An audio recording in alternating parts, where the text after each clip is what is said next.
Good morning बच्चों हम पढ़ रहे थे सरदार पूर्ण सिंह जी का चैप्टर आचरण की सभ्यता।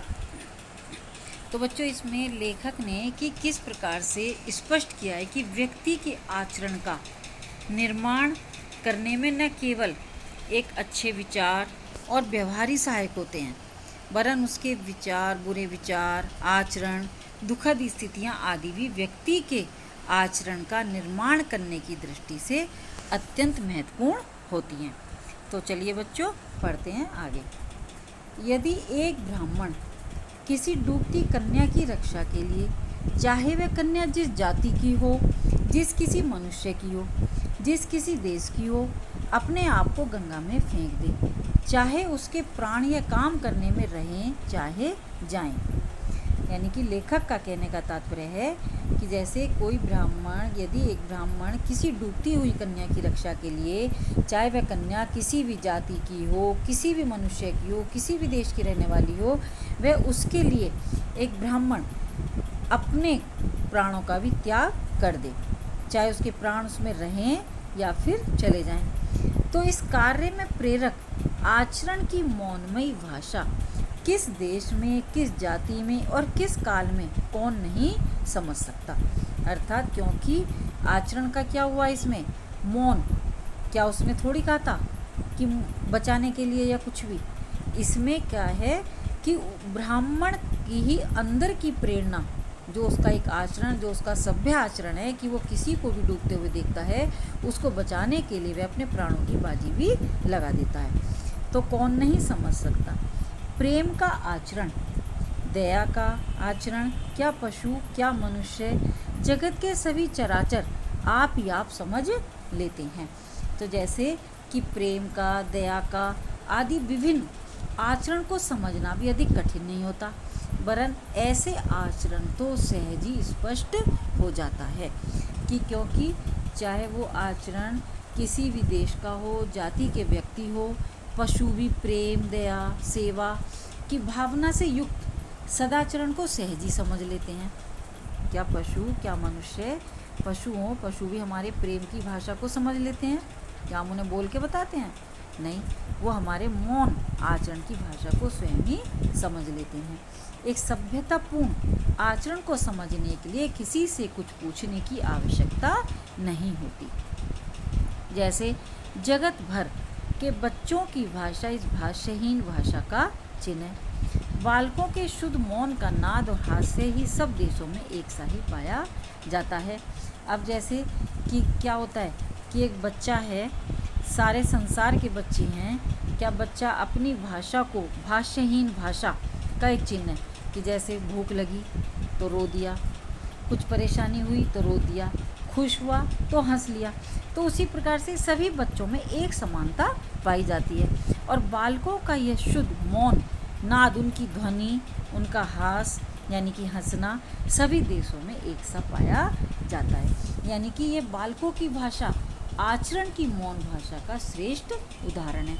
इसलिए बालकों का प्रेमपूर्ण आचरण अथवा उनकी अस्पष्ट भाषा व्यक्ति को सहज ही प्रभावित कर देती है और उनके मनोभावों को समझने में व्यक्ति को किसी प्रकार की कोई कठिनाई नहीं होती और यह सभी देशों में एक सा पाया जाता है। तो बच्चों इस पैराग्राफ में लेखक ने बच्चों के द्वारा यह स्पष्ट कर दिया कि आचरण की मौन भाषा को सर्वत्र सहज ही समझा जा सकता है।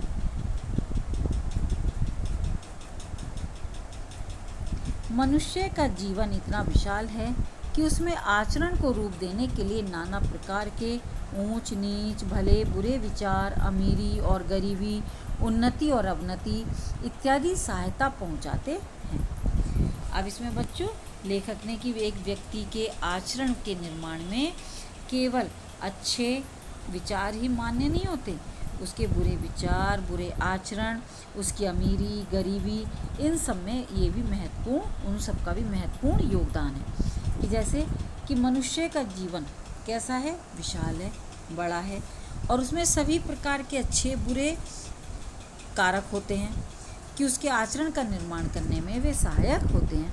कि उसके आचरण को रूप देने के लिए अनेक प्रकार के ऊंच नीच, भले बुरे विचार, उसकी भावनाएं, अमीरी, गरीबी, या मतलब कि कोई धनवान है, निर्धनता की स्थिति है, या उन्नति है, अवनति, या व्यक्ति के आचरण का निर्माण, ये सभी उसमें सहायता पहुंचाते हैं।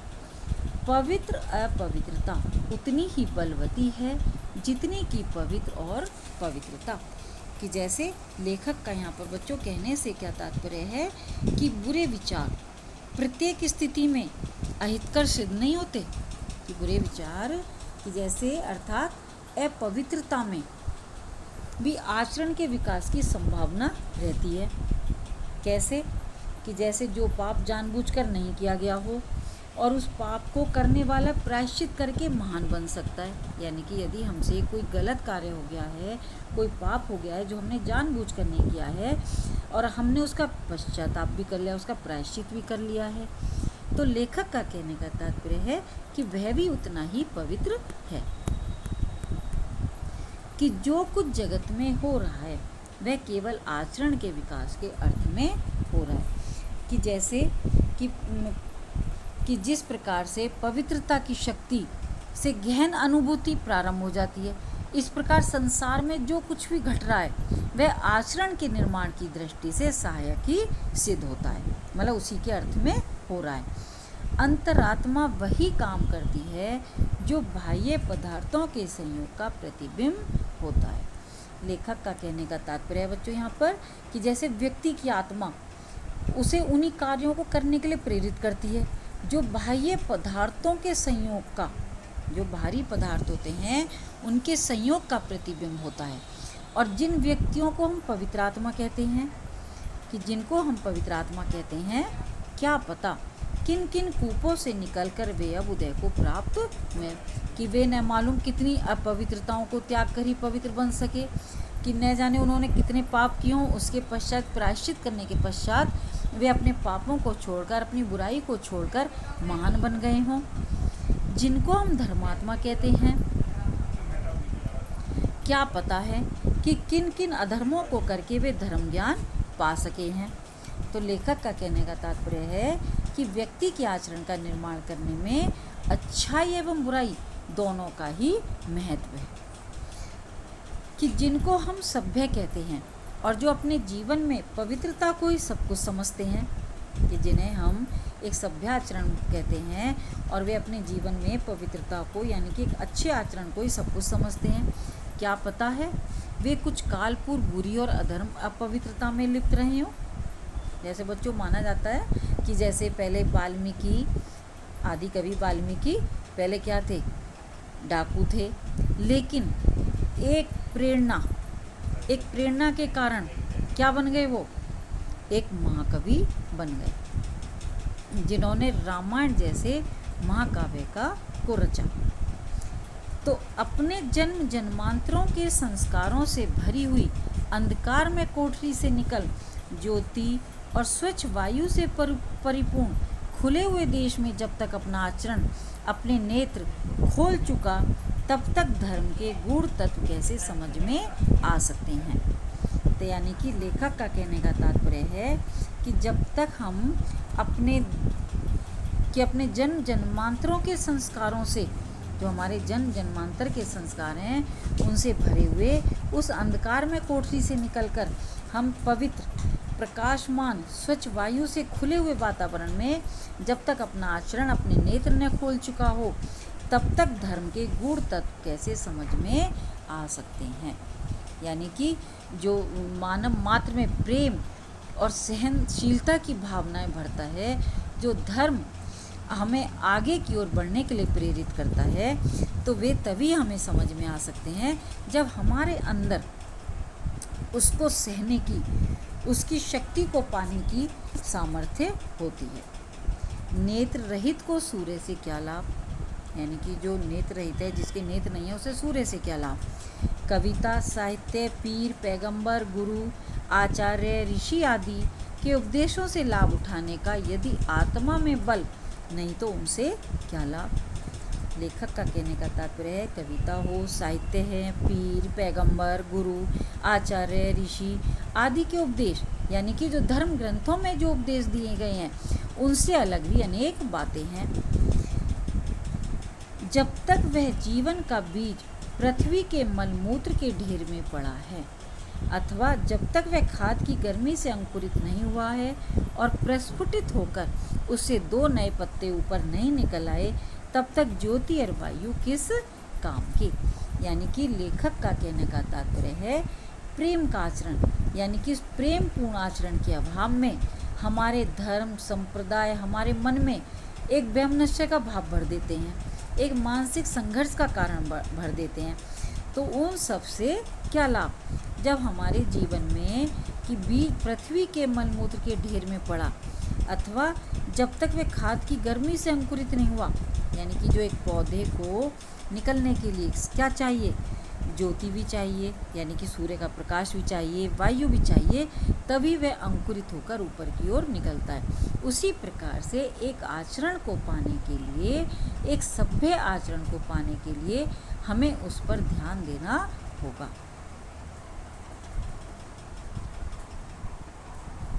वह आचरण ही धर्म संप्रदायों के अनुच्चारित शब्दों को सुनाता है।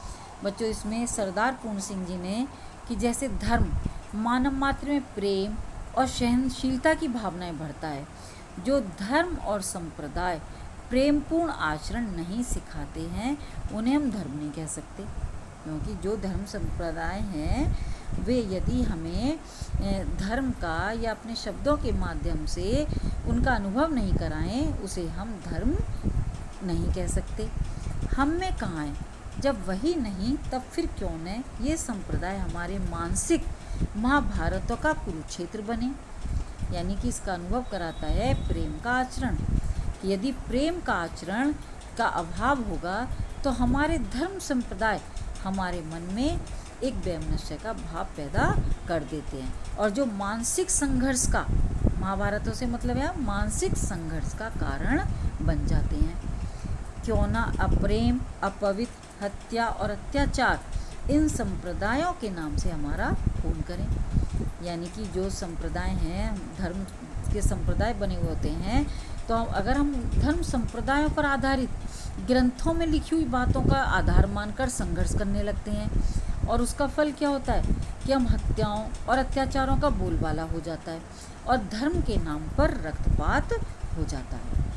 तो उससे क्या होता है, व्यक्ति के लिए कोई भी संप्रदाय, यानी कि कोई भी संप्रदाय आचरण रहित पुरुषों के लिए कल्याणकारक नहीं हो सकता, और आचरण वाले पुरुषों के लिए सभी धर्म संप्रदाय कल्याणकारक हैं।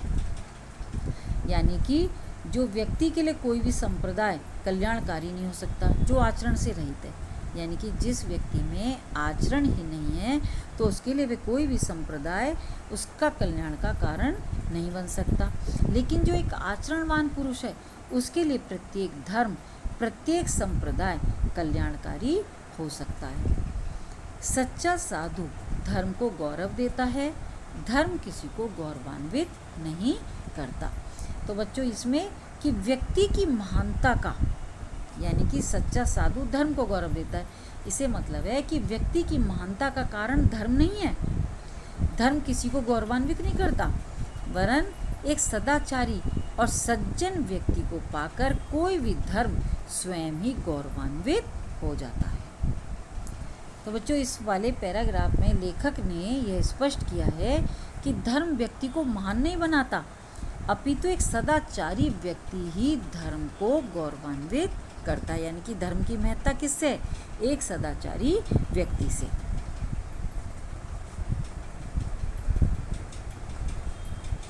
आचरण का विकास जीवन का परम उद्देश्य है। कि आचरण का विकास लेखक की मान्यता है बच्चों इसमें कि हमारे जीवन का एकमात्र उद्देश्य क्या होना चाहिए? हमारा एक उद्देश्य होना चाहिए कि व्यक्ति के लिए कोई भी धर्म और कोई भी संप्रदाय जैसे कल्याणकारी नहीं हो सकता जो सदाचरण से रहित है। तो उसी प्रकार कि मानव जीवन की उन्नति के लिए आचरण का विकास ही उसके जीवन का परम उद्देश्य है। उसका उद्देश्य क्या होना चाहिए? आचरण का विकास करना।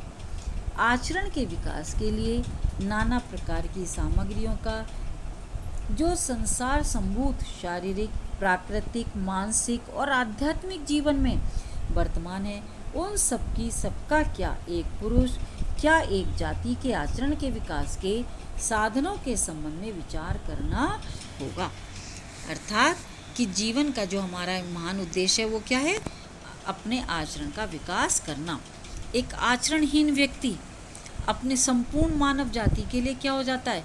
उसके आचरण को विकसित करने के लिए शारीरिक, प्राकृतिक, मानसिक और आध्यात्मिक क्षेत्र में विभिन्न प्रकार के साधनों का प्रयोग करना, चाहे वो कोई पुरुष हो, चाहे वो एक जाति हो, उसके आचरण के विकास के साधनों के संबंध में साधनों का प्रयोग किया जाना चाहिए। आचरण के विकास के लिए हमें उन सभी कर्मों को धर्म के अंतर्गत स्वीकार करना चाहिए कि आचरण के विकास के लिए जितने भी कर्म हैं उन सबको आचरण के संगठनकर्ता धर्म के अंग मानना पड़ेगा, चाहे कोई कितना ही बड़ा महात्मा क्यों ना हो। यानी कि लेखक का कहने का तात्पर्य है कि चाहे कोई कितना भी बड़ा महात्मा हो, वे निश्चय पूर्वक यह नहीं कह सकता कि यूं ही करो और किसी करे नहीं, क्योंकि जो बड़े से बड़ा महात्मा है सभी के अपने कर्म होते हैं, अपने कर्मों को धर्म के अंतर्गत स्वीकार करना चाहिए। और कोई बड़े से बड़ा महात्मा यह नहीं कहेगा कि तुम हमारे ही बताए हुए मार्ग पर चलो। आचरण की सभ्यता की प्राप्ति के लिए वह सबको एक पथ नहीं बता सकता, क्योंकि सभी के लिए अलग अलग है, सभी का मत अलग अलग है और सभी के कर्मों को धर्म के अंतर्गत स्वीकार करना चाहिए कि एक आचरणशील महात्मा स्वयं भी किसी अन्य